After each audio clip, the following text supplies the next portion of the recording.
All right, let's reset. Sorry, we are a little behind schedule today, but that's all right. Good morning and welcome back to today's live stream. Today is Tuesday, May 23rd. It is a nice sunny day here in New Hampshire, and I hope everyone is starting their morning off well. We are back with another episode of Board Gaming Breakfast.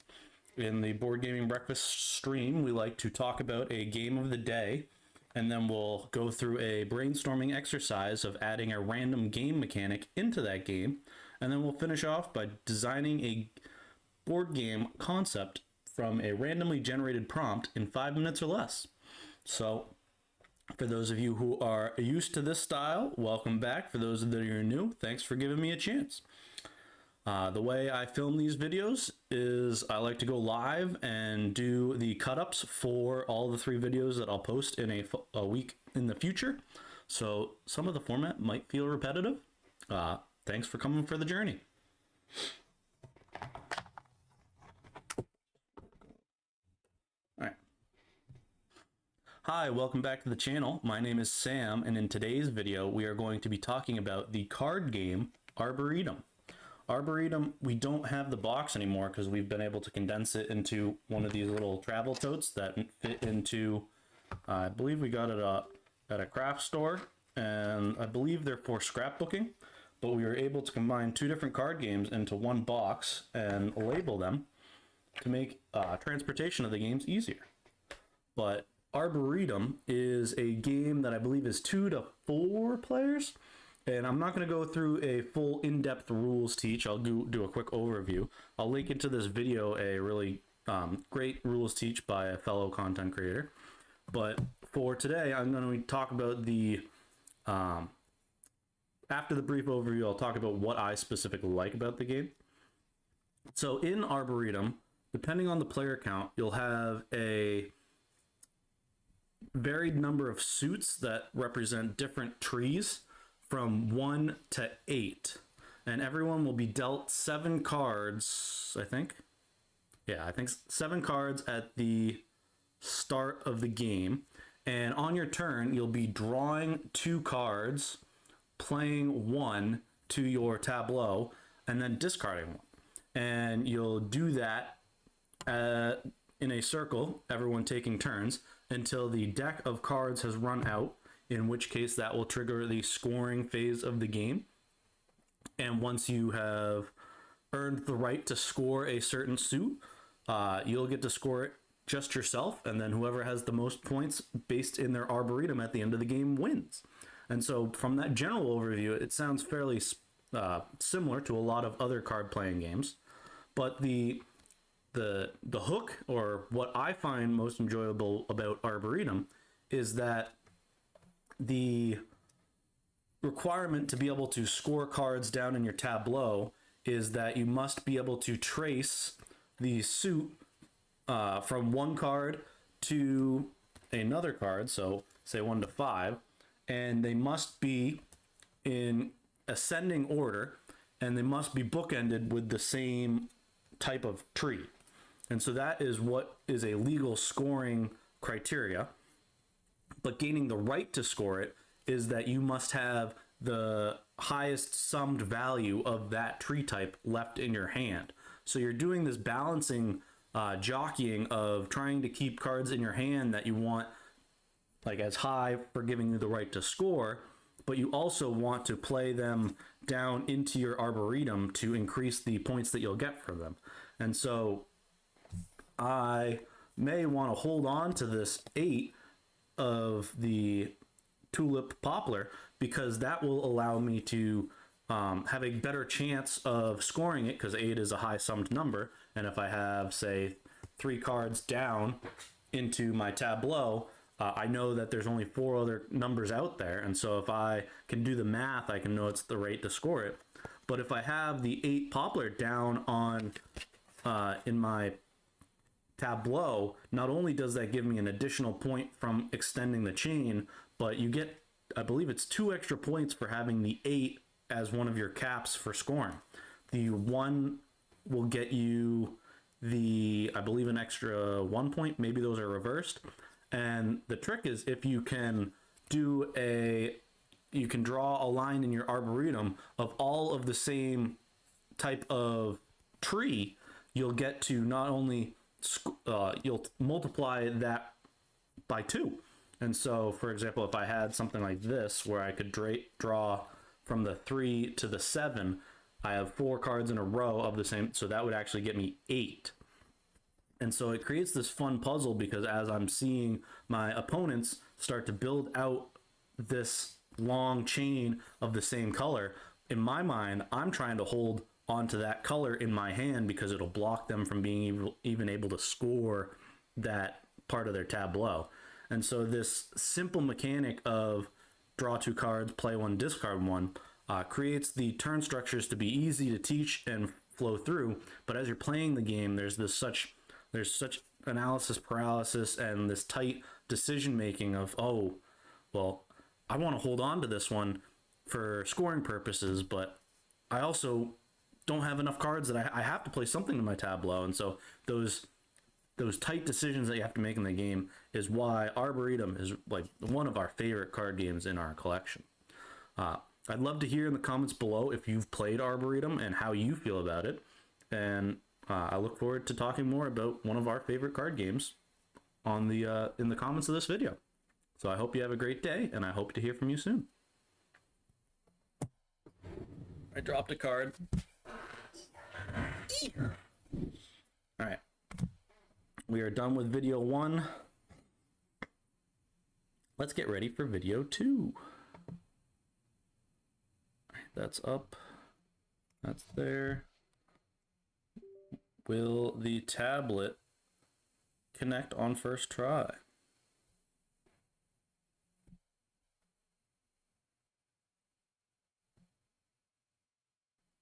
Nope. Of course not. So I'll go settings. I believe it's storage. Recheck sync.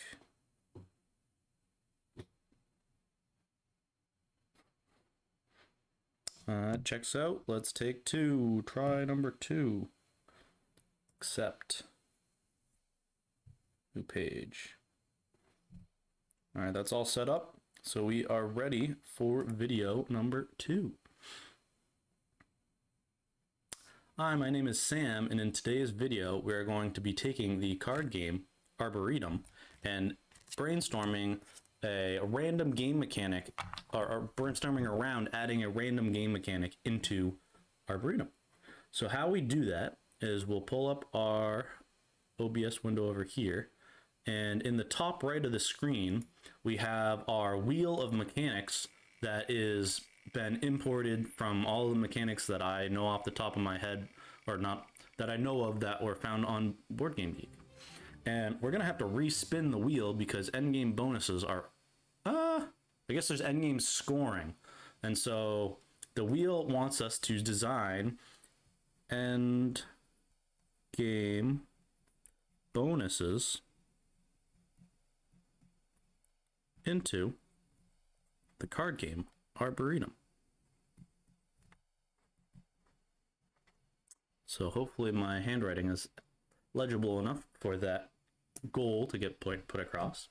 And so what we'll do here is we'll pull up the timer app on my phone, and we have it set counting down from 5 minutes. And so that is the time limit that we have to brainstorm around achieving this challenge. And so for those of you who are not familiar with the difference between endgame scoring versus endgame bonus, endgame scoring is in Arboretum, where you'll score if you earn the right to if you earn the right to score based on how Arboretum's played. I have a previous video talking about a quick overview of that and what my favorite mechanic is. I'll link a full rules teach to this video as well. So it already has endgame scoring, but endgame bonuses is usually from meeting a certain threshold or requirement or criteria. It'll give you a slight bonus. And so I think it's a card-based game small box, so we want to keep the component size down. And my thought is that there'll either be a punch board that has tokens that you'll select, maybe you'll select tokens equal to the number of players plus 1. So number of players plus 1. And these tokens, so in a 2-player game, we'd have 3 tokens set at the start of the game. And these will give you a specific number of additional victory points. So we'll just start with 3. We've picked that as an arbitrary number. Maybe they'll range between 2 and 4 victory points. And they each will have on the back side, it'll show the victory points, and the front side, it will have the goal that you need to satisfy the objective to be able to warrant gaining the endgame victory points.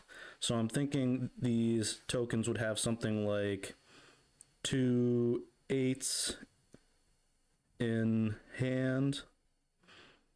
There could also be 2 1s in Arboretum. It could be 4 of same tree not touching. And so there would be a bunch of these different goals on the one side of these tokens, and then the victory points you'll get would be revealed on the back. And so there could be 2 ways of trying this out. We could either have the victory points known of what you'll get at the end of the round, or they could be, we could create the tokens to have a feel. Maybe we'd scallop them or something like that, and maybe they'd be plastic, so that you could have the victory points for them hidden, so that you know when pulling out of the bag, the rounded side goes face up, so that you won't see what the victory points are.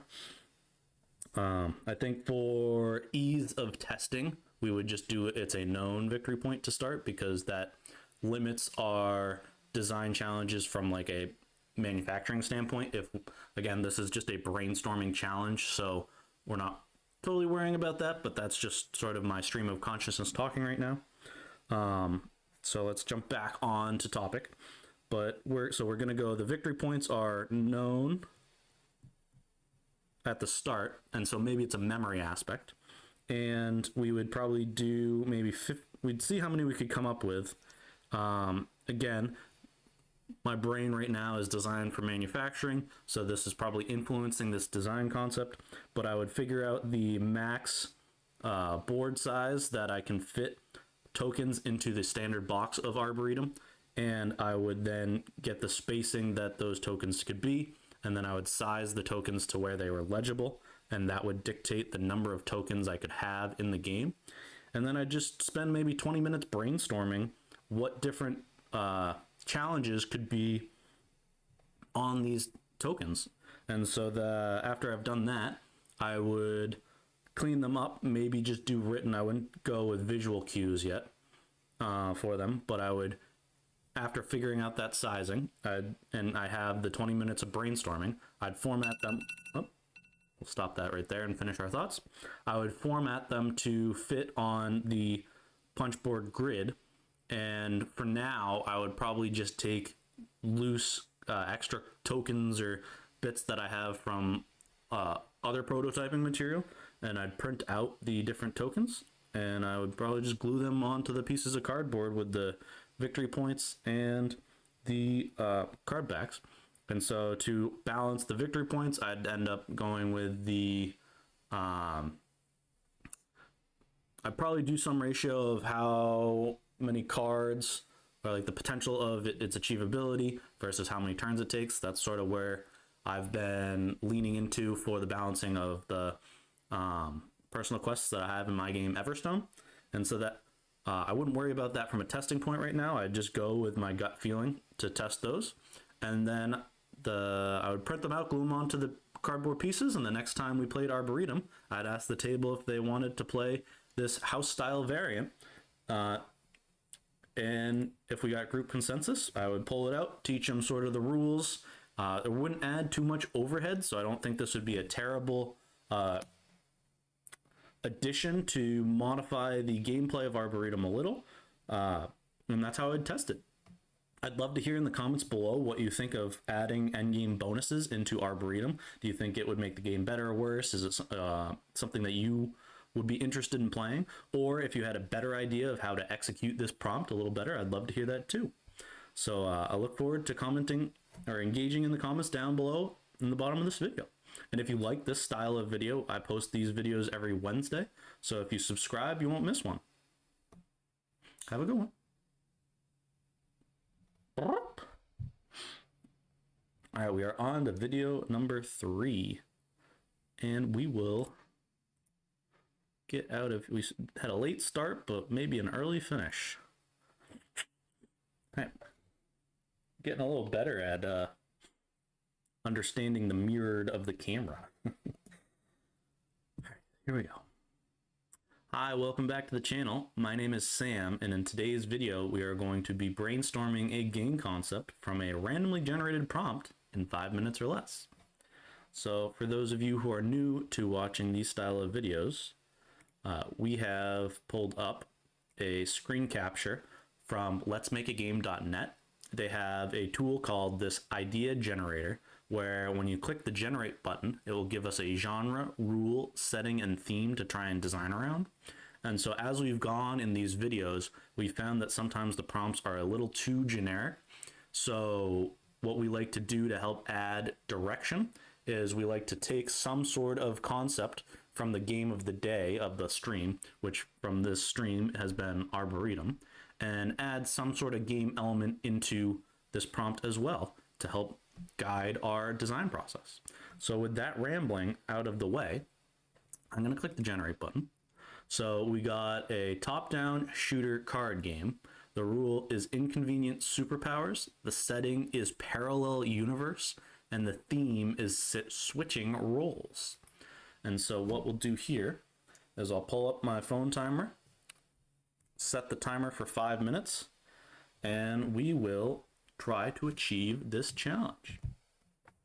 So we have top-down shooter, inconvenient superpowers, parallel universe, and switching roles. So my mind right now is going to the rule and theme kind of being in tandem. And so our prompt being this parallel universe, potentially there are these superheroes that in this universe, their powers will switch from one another at inconvenient times. And so a top-down shooter style card game makes me think that this is probably going to be a 2-player only game.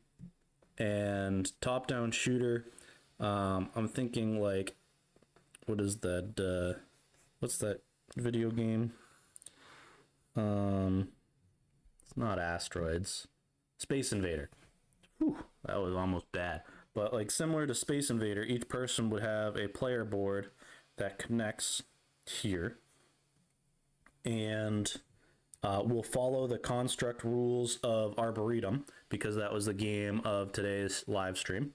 And so the turn structure will be everyone has a set number of cards, and on your turn you draw 2, and so 2 draw 2, we'll make it sound correct.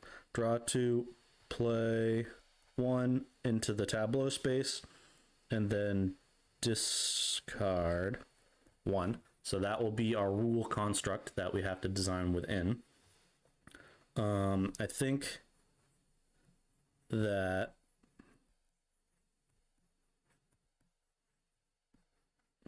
everyone will have maybe 6 might be too much, but I'm thinking there you have your tableau play area of 6, and the core turn cycle of the game would be maybe everyone has 5 cards to start. And so draw 2, play 1, discard 1. We'd have a few different discard spots, maybe. Which maybe this will be getting too complex, but we'll run with this concept until the timer goes.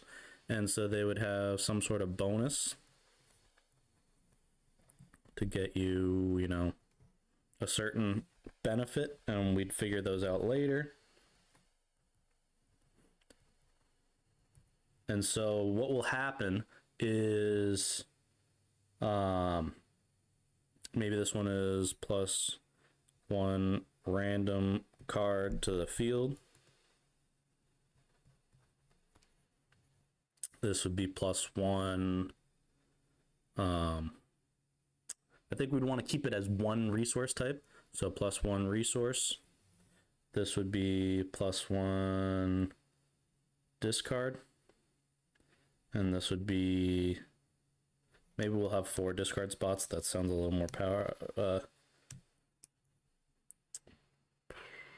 +1 dis, +1 draw. That's what we'll start with and see which one's broken or whatnot. But the core turn structure is still the same there. And what else do we need for layout? So we'd have to figure out what the cards themselves do. So I think these would be some sort of multi-use. So if hand, if field, if top of discard. So I think that is, so then we have the resource pool. All right, so we figured out all that. Now we have to figure out what the win condition is, or the big 3-point condition. So maybe we'll keep it simple as first to have 10 resources would be the win condition. And so with that, we had our timer go off. So we'll recap this, what we have in front of us that I didn't do a great job explaining in real time. But our challenge was to design a top-down shooter style card game. Inconvenient superpowers was our rule. Our parallel universe was the setting, and the theme was switching roles. And so we came up with a game that the turn structure is everyone is dealt 5 cards at the start of the game, and on your turn you'll draw 2 cards either from one of the discards or the deck, and then you'll play 1 to your area of your tableau, and then you'll discard 1 into one of the 4 discard piles, gaining its effect. And you got the 2 players will repeat this until one of the 2 players has filled up their tableau area. And since there's one that allows you to play +1 to the field from a random draw from the deck, that could happen in potentially 3 turns. But once that happens, you'll resolve the effects on the cards in your discard or in your display, and then those will get wiped out and put in the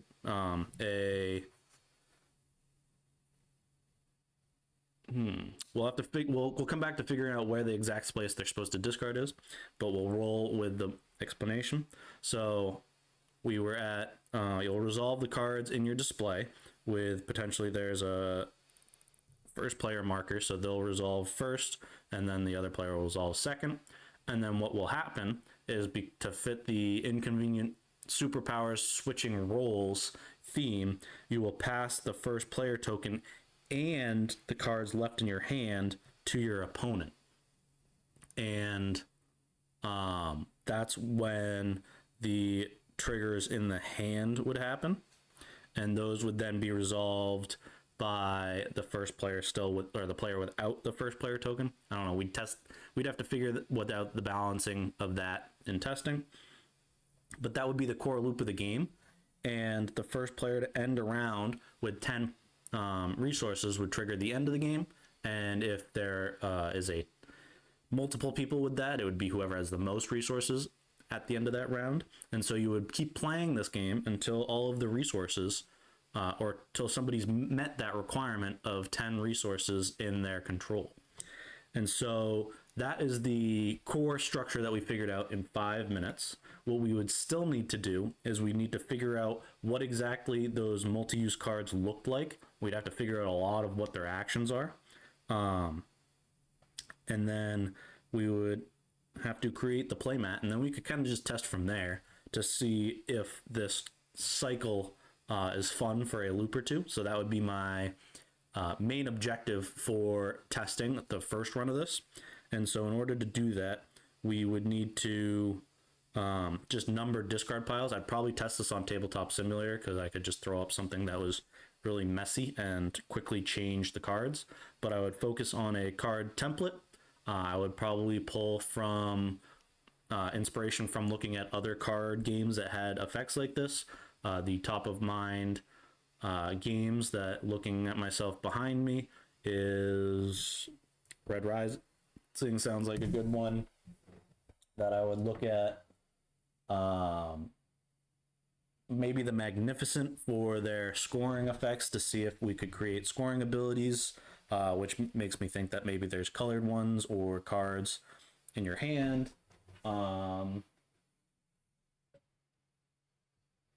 Yeah, I think those would be the first two that I'd think of, just to get the ideas flowing, to come up with maybe 15 different actions or 16 different actions, something like that. Maybe 20, I don't know.